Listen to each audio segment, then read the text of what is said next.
You're watching The Wave. I'm Frank Shi. Thailand's economy is expected to experience stable growth in 2025, but several key factors, including in manufacturing industry, have shown weak performance. Small and medium-sized enterprises could play a significant role in driving economic dynamism, but the government should assist them in transitioning to new technologies and innovation. And joining me now is Dr. Kiatipong Ariyapruchya, Senior Economist for Thailand World Bank, and to give us analysis on economic growth in 2025. Thank you for your time, Doctor. Hello. What are the key findings in this year's economic report? I think there are a lot of key factors we can talk about. Yes. So there are lots of issues we can talk about. Yeah. We look at the GDP numbers, which is the single most important indicator of the economy's health. And it's actually better than expected if you look at the Q3, Q4 numbers. So we are now estimating GDP growth for the past year to be 2.6%. And for the coming year, around 2.9%. So it's an increase, acceleration in GDP.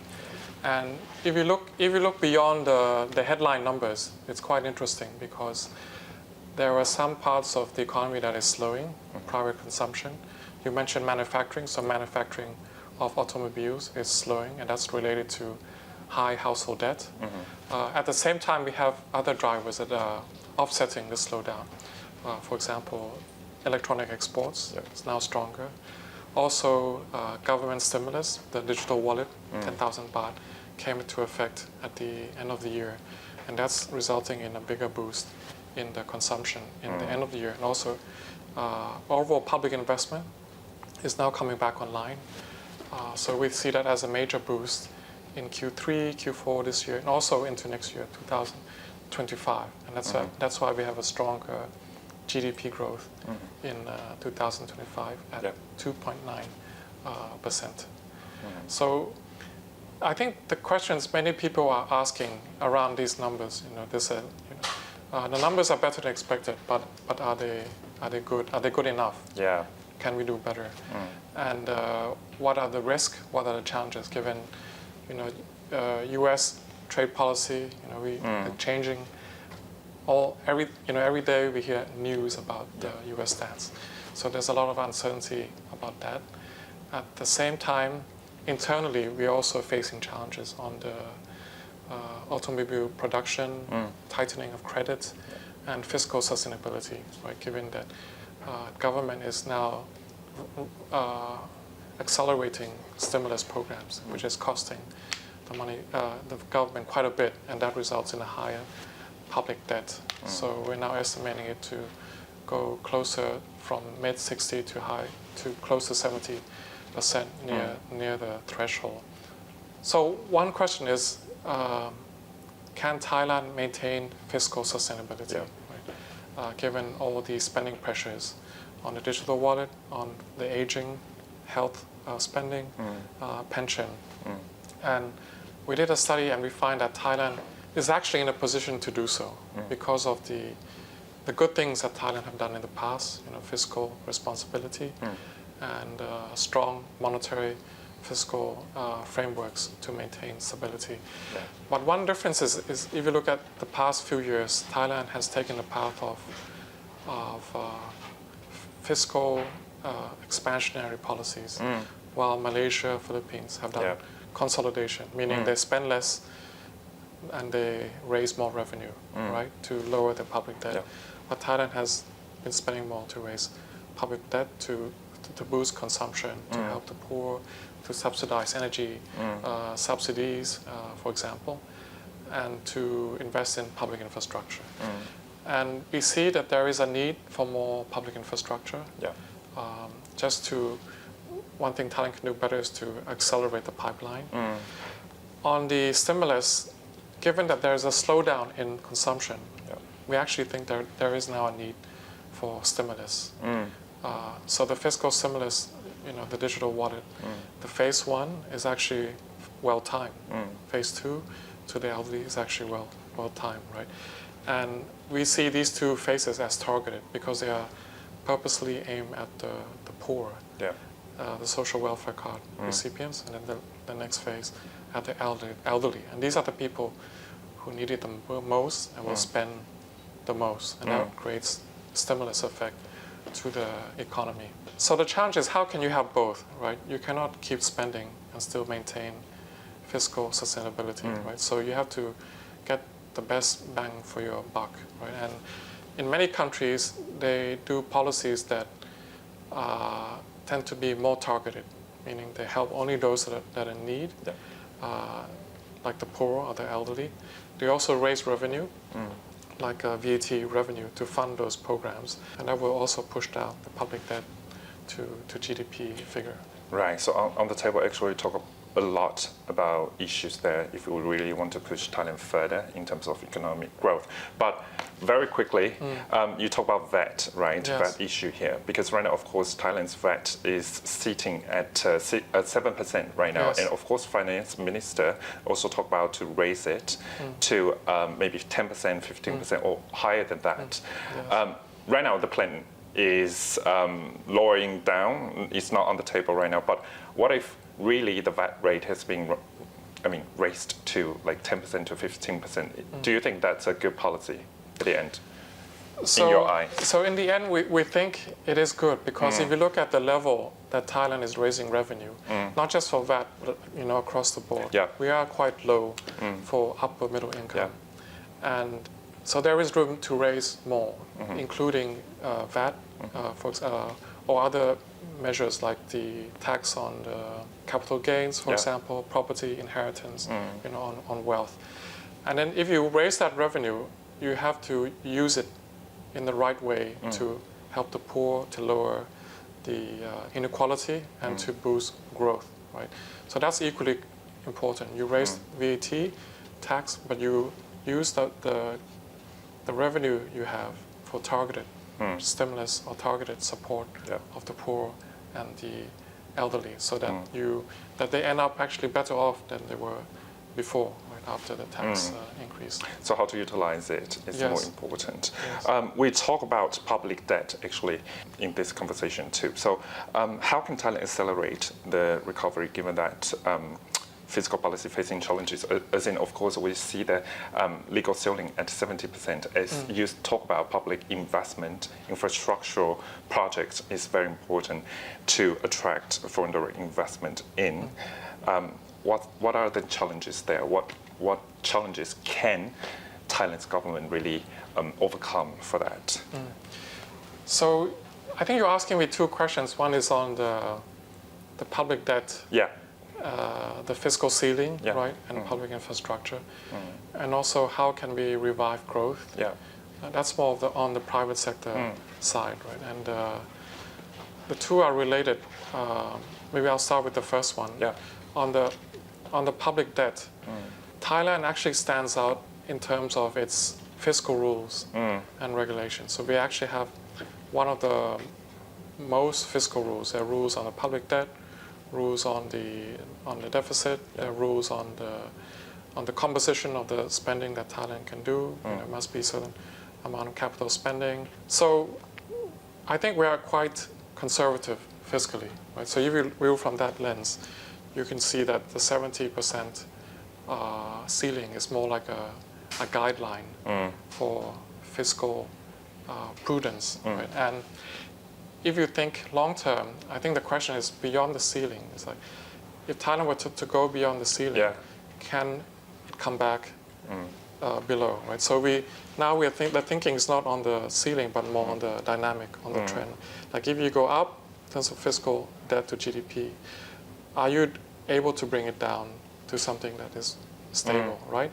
And to do so, you must be investing the money in growth, right? So if you're spending the money well in public infrastructure, that will bring in FDI. If you use the money for targeted spending on the poor and the elderly and help people's health, education, then in most countries that public debt profile will actually come down, right? But if you spend the money irresponsibly, it will just keep shooting up to 100%, and beyond and not come down and lead to a fiscal crisis. So in Thailand, in terms of its track record, it's been pretty good. in terms of maintaining that fiscal prudence. But now I think one thing Thailand can think about is doing public infrastructure, raising revenue, targeted transfers is not enough to boost growth. So there are other things that Thailand can do to boost growth on the private sector side. That's why we have chapter 2 on the SMEs.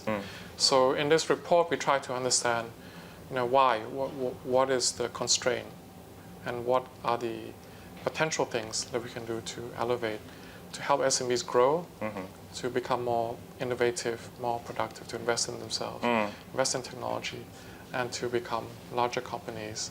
So there are a number of things. There's many recommendations. There are recommendations that are at the macro level and at the firm level. So at the macro level, we ask the questions like, we see that some firms have high returns to investment, but they choose not to grow. So one obvious policy recommendation there is actually to make markets more competitive. And what's interesting in Thailand is while Thailand had opened up manufacturing, for example, that's why Thailand had the manufacturing boom, electronics, automobiles. Thailand is a laggard in terms of opening up services. So Thailand is now, we look at the services trade restrictions in ASEAN, Thailand is the most restrictive in terms of services trade. So any FDI into services sectors have a cap, like 49%. So for example, services like education, medical, right, which are the rising sectors in today's economy. Services embed a lot of knowledge, so FDI into these sectors tend to bring with it new knowledge, but at the same time there are restrictions. Another restriction in services is on skilled professionals. So if you remember, well, you probably know this well. So when we were entering the AEC, there was a lot of excitement about the AEC is going to change ASEAN, and one reason because AEC they thought would allow ASEAN citizens to work anywhere in ASEAN, right? And that was the vision in the AEC blueprint. But the way it's actually implemented is that it depends on the discretion of each country on how to implement that opening up of skilled professionals. So very important point there. Actually, I've interviewed a lot of business leaders. They already request that streamlined regulations that that Thailand really can attract a lot of foreign talents to come to the country. And you talk about SMEs too. Of course, in the report, 90%, more than 90% SMEs actually account for Thailand's economic growth too. What are the drivers here to really push them to become more innovative in technology SMEs here? Because, of course, as what you said, in traditional sectors, right now we still see some SMEs, they still lack of that driving or the drivers to go for technology or innovations or that commercialized channels here between universities and the market there. What are the drivers? Should Thailand's government really push for that, and what are the procedures there? So there are a number of things that the government can do.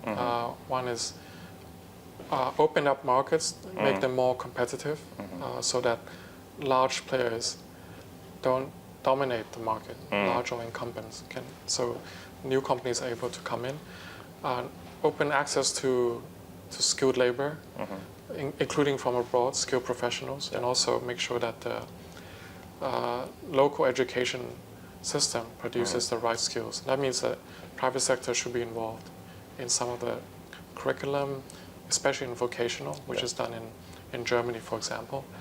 I also mentioned the FDI element, because FDI brings with it new knowledge. And they also bring skilled professionals as a package. So FDI is an important element of upgrading startups and SMEs. And another important element, which I think you may be alluding to, is on the access to capital, access to finance.